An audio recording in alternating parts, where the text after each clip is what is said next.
There is a town on Earth so isolated that reaching it feels almost impossible. No highways, no nearby cities, no forests, no civilization stretching beyond the horizon. Just endless emptiness. Frozen mountains, violent oceans, and one small settlement at the edge of the world. A place where supply ships arrive only a few times per year. Where storms can trap people for weeks. Where internet connections fail constantly. And where the nearest major city is farther away than most people can even imagine. This is one of the most isolated towns on Earth. And the strangest part? People still choose to live here. The town looks less like a real place and more like the last surviving outpost at the end of civilization itself. Welcome to Tristan da Cunha, a tiny volcanic island located in the middle of the South Atlantic Ocean, so remote that it's often called the most isolated inhabited place on Earth. To understand just how isolated this town really is, look at a map. The nearest continental landmass is thousands of kilometers away. The closest major city is Cape Town, South Africa. And even that journey takes nearly a week by sea. Because there is one thing Tristan da Cunha does not have: an airport. The only way to reach the island is by boat. And not just any boat. Supply ships crossing some of the roughest waters on Earth. For centuries, these waters terrified sailors. Massive storms, unpredictable currents, isolation so extreme that rescue was often impossible. And yet somehow, people built a permanent settlement here. The island was first discovered in the early 16th century by Portuguese explorer Tristan da Cunha. But nobody settled there permanently for hundreds of years. Because survival here was brutally difficult. The island was volcanic, remote, cold, and surrounded by dangerous seas. But in the early 19th century, everything changed.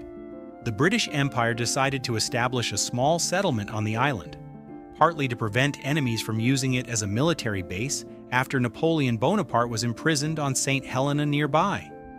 Soon, a tiny community began forming. Families arrived, homes were built, and against all odds, people stayed. Today, the population is incredibly small. Only a few hundred residents live there permanently, which means almost everybody knows each other.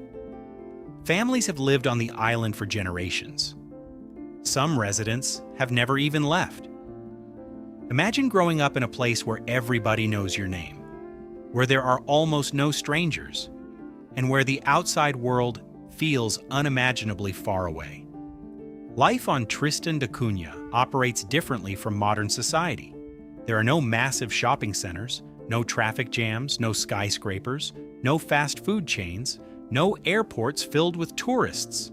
Instead, people fish, farm, repair boats, take care of livestock, and depend heavily on the local community.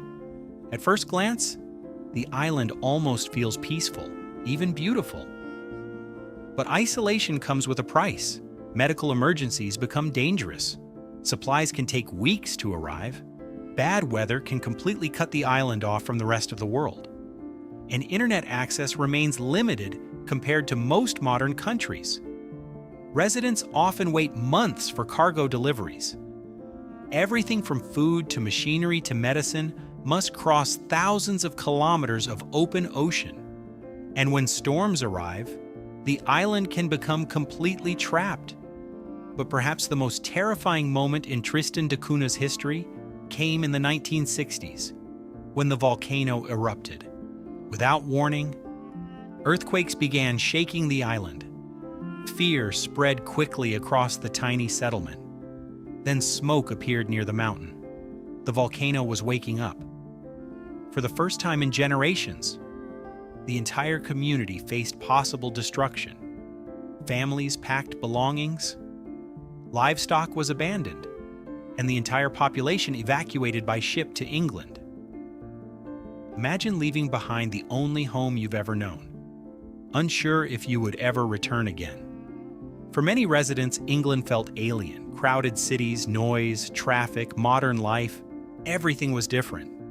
And strangely, many islanders hated it. because despite the hardships of Tristan da Cunha, it was still home.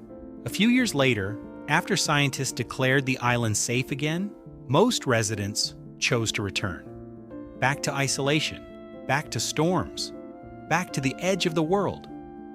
And that decision reveals something fascinating about human nature. Because modern society often assumes happiness comes from bigger cities, more technology, more convenience, and constant connection. But Tristan da Cunha challenges that idea completely. Here, people live slower lives. Crime is almost non-existent. The community remains incredibly close.